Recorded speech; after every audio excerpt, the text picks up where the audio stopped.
Good morning. Good morning, Morning. everybody. Oh my goodness. I have a new computer that's not working half the time, but I think we're okay now. So I think we can start our show.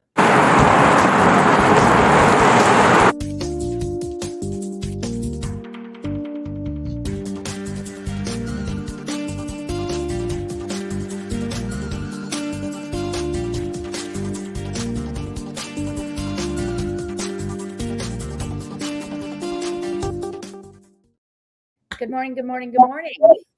Good morning. My lighting saga continues. Next show will be better. Getting better all the time. Good morning, everyone. I'm Anne.Rossley. I'm here with the well-lit Kyle Harvey, and we are bringing you Monday Morning Coffee with Kyle and Ann.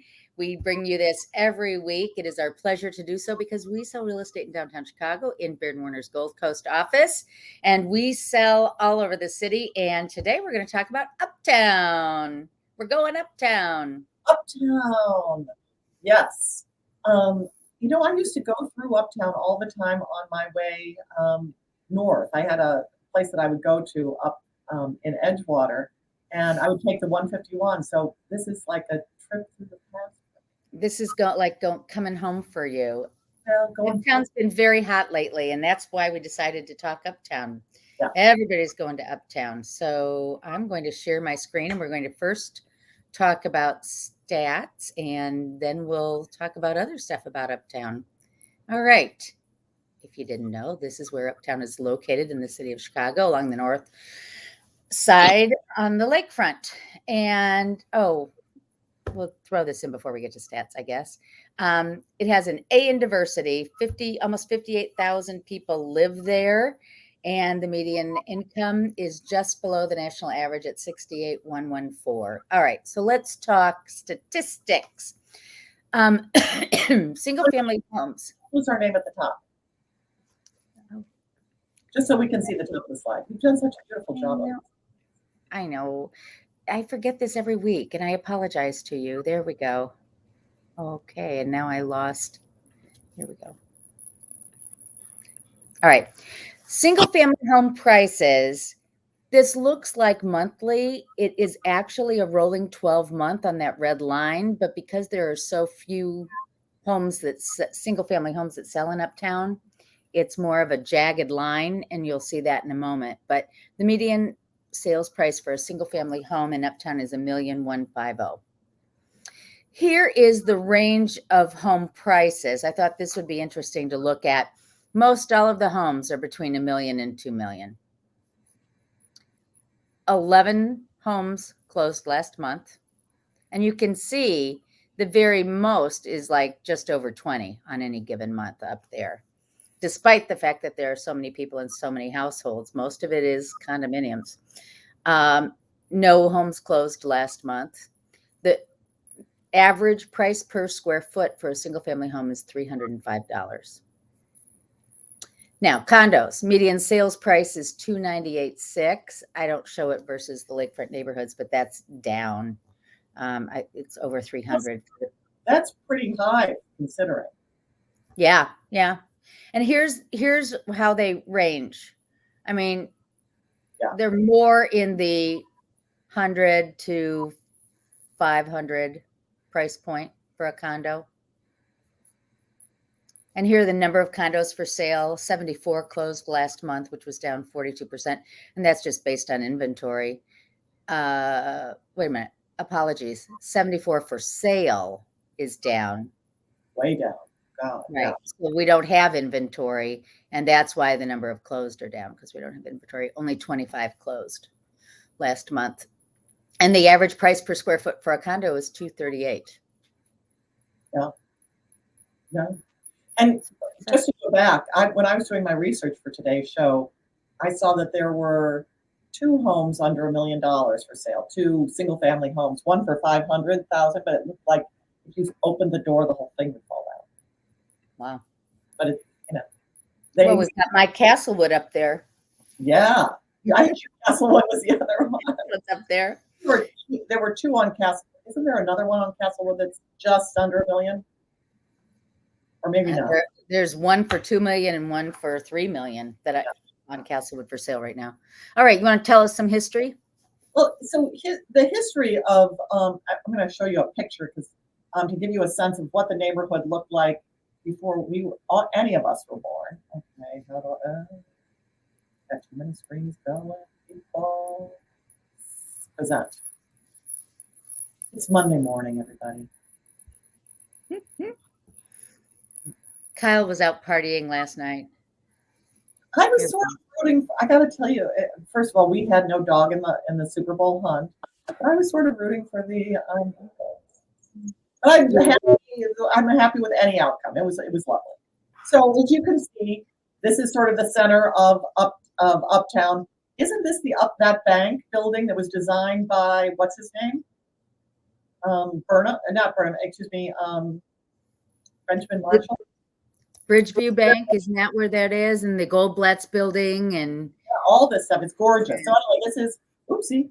I'm jumping ahead of myself. So people, I'm going to summarize. This neighborhood started as sort of I'm going to go back.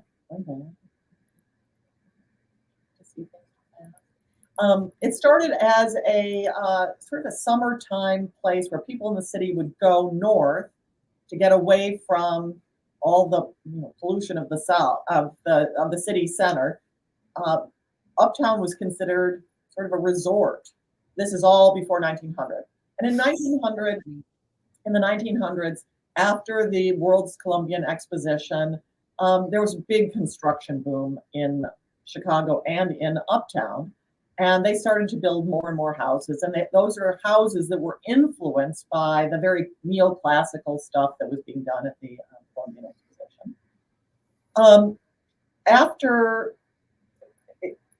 Uptown had been booming, and then the Depression came along, and the boom slowed for everyone and everywhere. The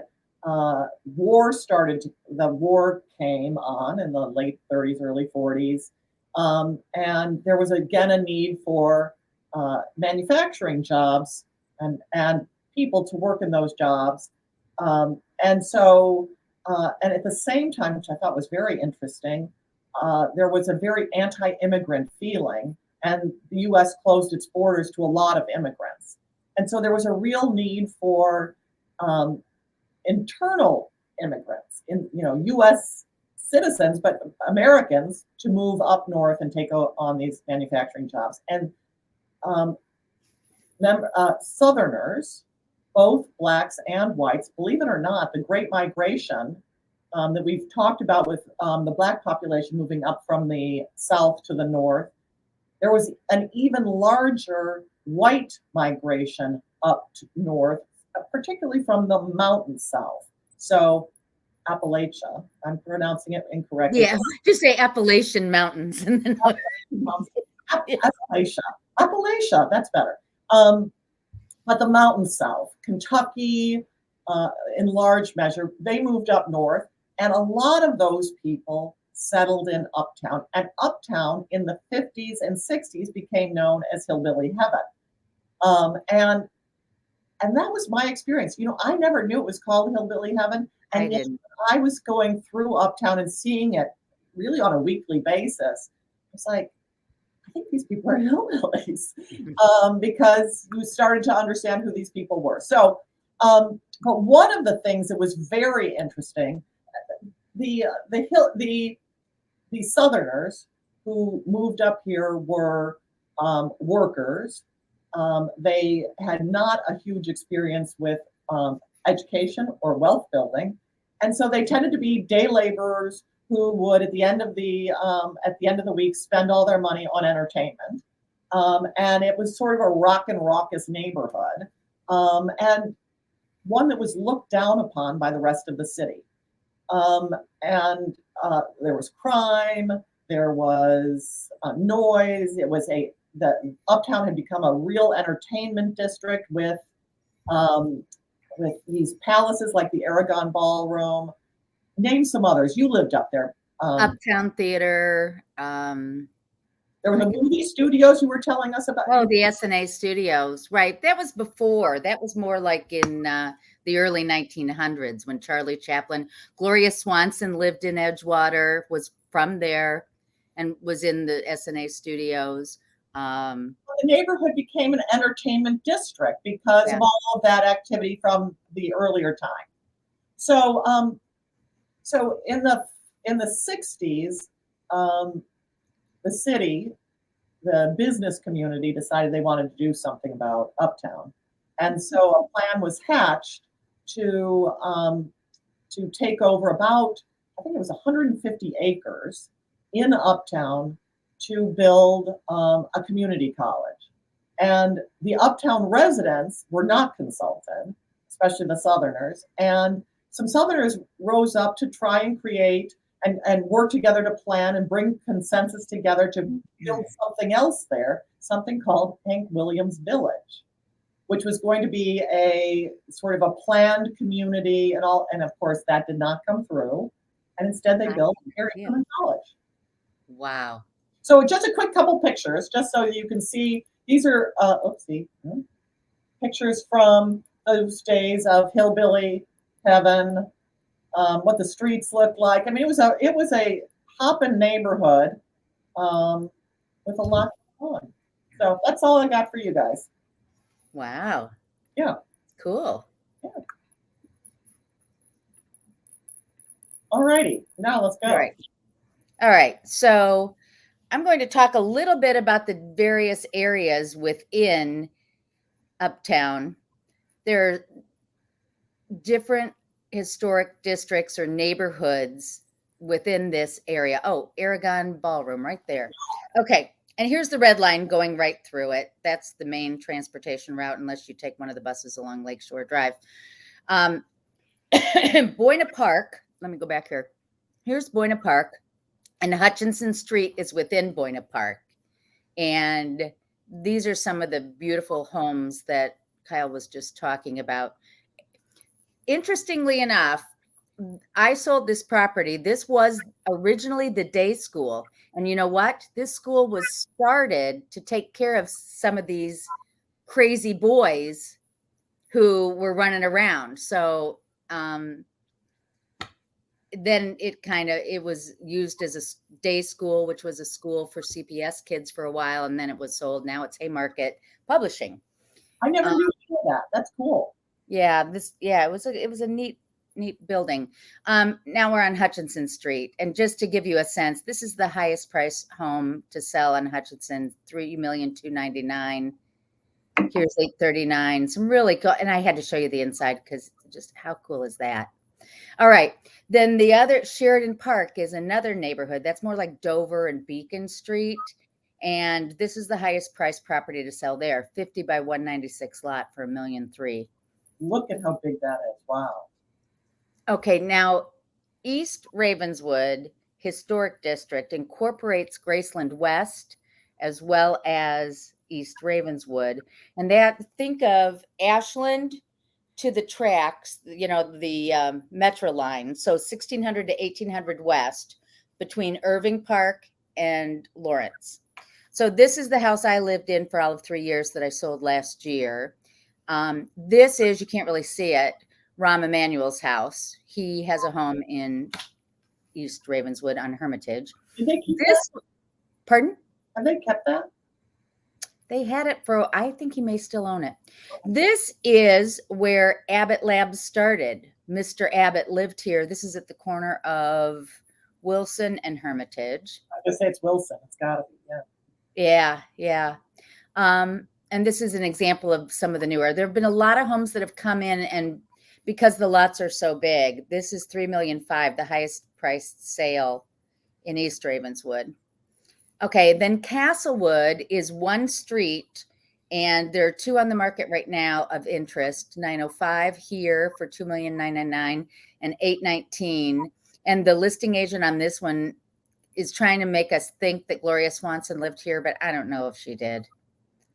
And then there's Margate Terrace, which is the area between Clarendon and Marine Drive, between Montrose and Lawrence.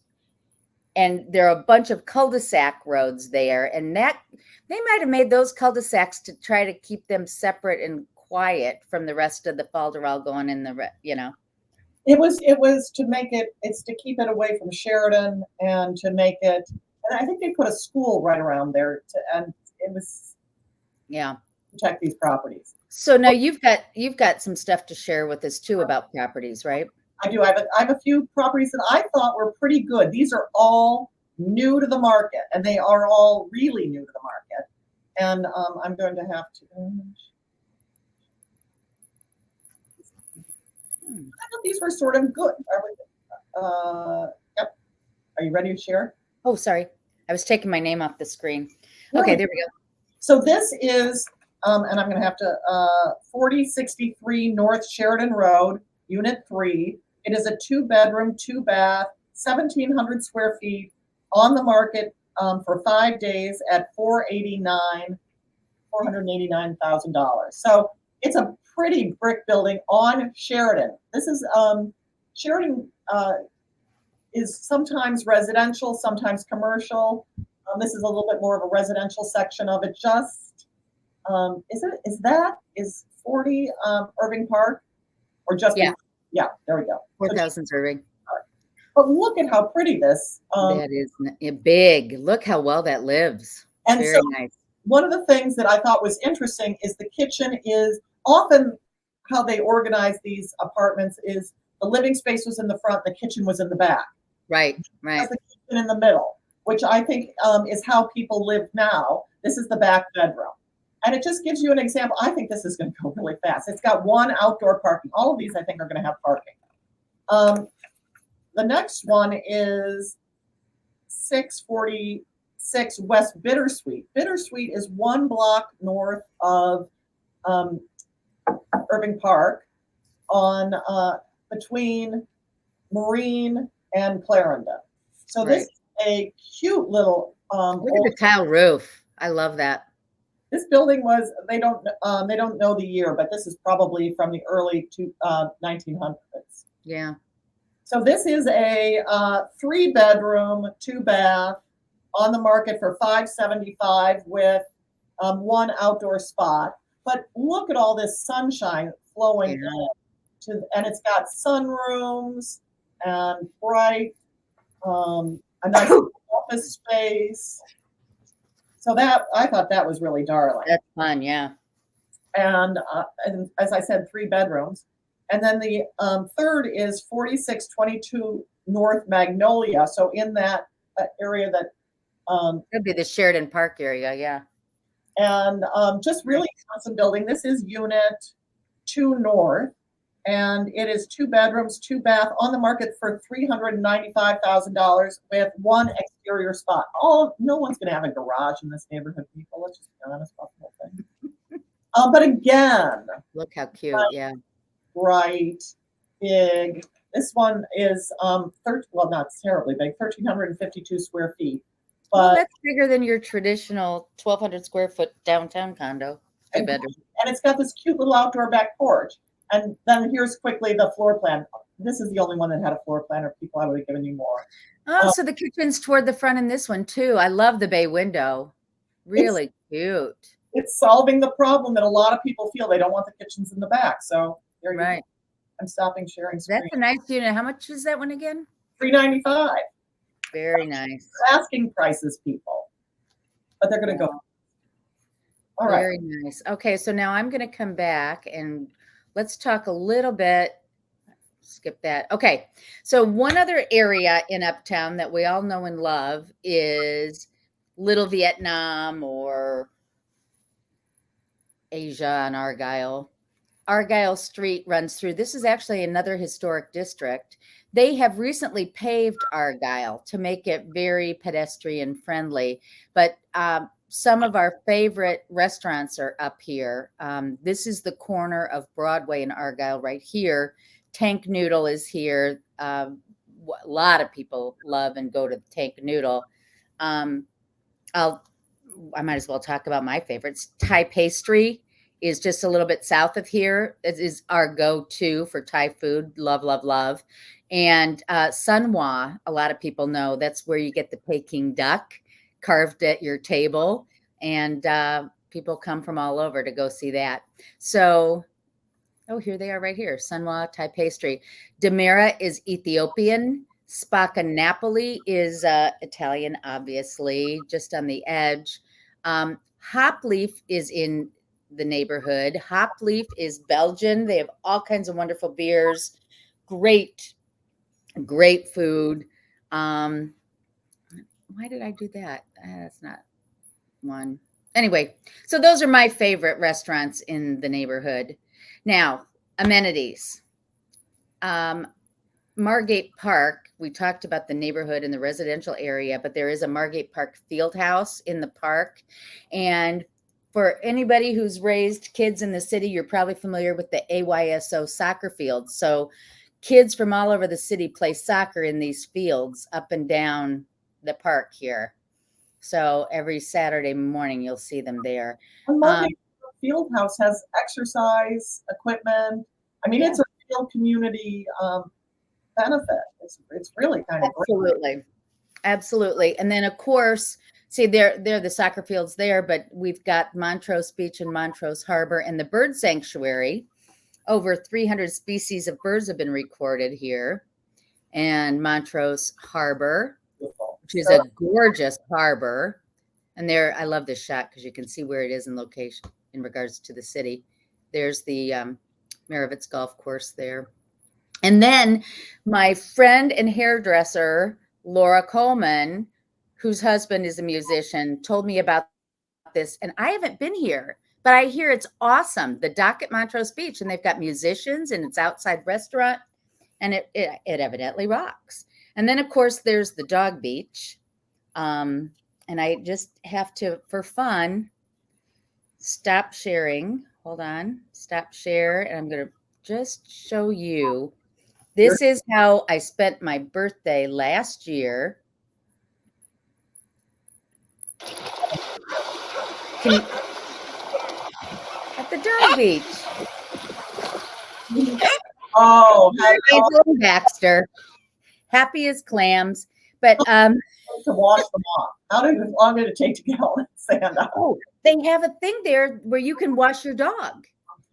It is the coolest thing. It's called, I forget, Mutt Jackson. Anyway, you put your dog in. It's like a car wash. You put your credit card in, and you get the soap, you get the water, and then it even dries them. I kid you not. It's fantastic. So you can do all that before you put the dog back in the car. I was going to say, otherwise, that car, oh my God. And you may also ask, why did I remember that it was on my birthday? Besides the fact that it said the date on the video. But I love to go there on Friday before the air show because you're at the beach and there are all the dogs and it's this beautiful summer day. And then the jets fly overhead because they're practicing for the next day's air show. And they fly right over Montrose Beach. So it's very fun. So anyway. How do the dogs handle that? They didn't even notice it. It was weird. So I didn't notice really any of the dogs on the beach getting too undone by the jets flying overhead.